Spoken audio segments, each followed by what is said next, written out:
face on a giant poster. Tonight we're having oysters with the Kobe steak in the toaster.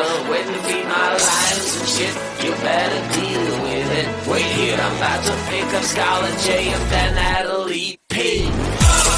What you gonna do with all that cash? Gonna stay out in an all-nighter bag. I'm gonna buy myself a nice suit and tie, and then I give my boss a finger in my private jet flyby.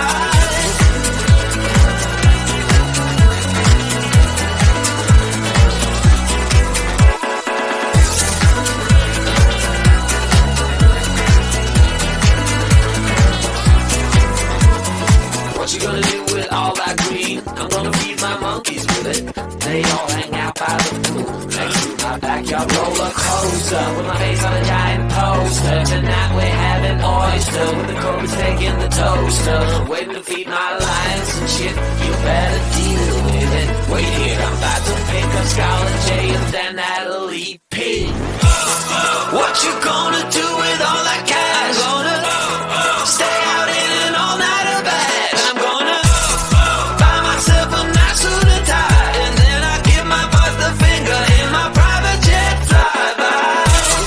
What you gonna do with all that cash? Gonna stay out in an all-nighter bag. I'm gonna buy myself a nice suit and tie, and then I give my boss the finger in my private jet flyby.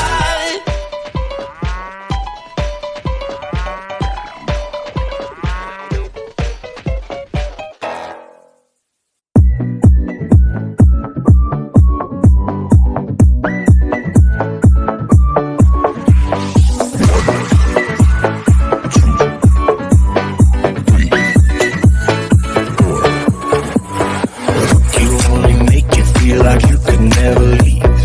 Do the same, we can't go back. This is all we need.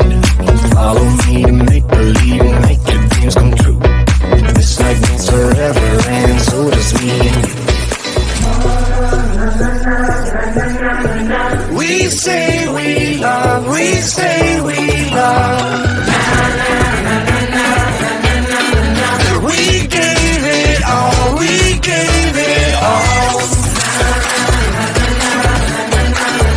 We say we love, we say we love. But we were just innocent until something better came along.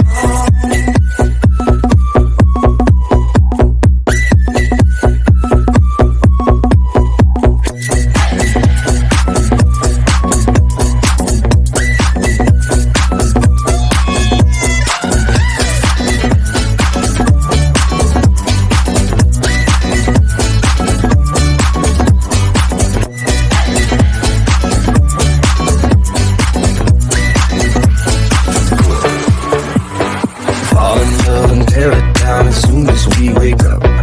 Promise you the world tonight, show you what I've got. Your body speaks my language and you read it like a book. This night means forever, and so does me and you.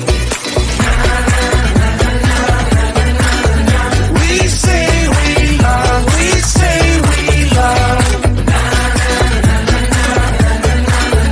We gave it all, we gave it all. We say we love, we say we love. But we were just innocent until something better came along.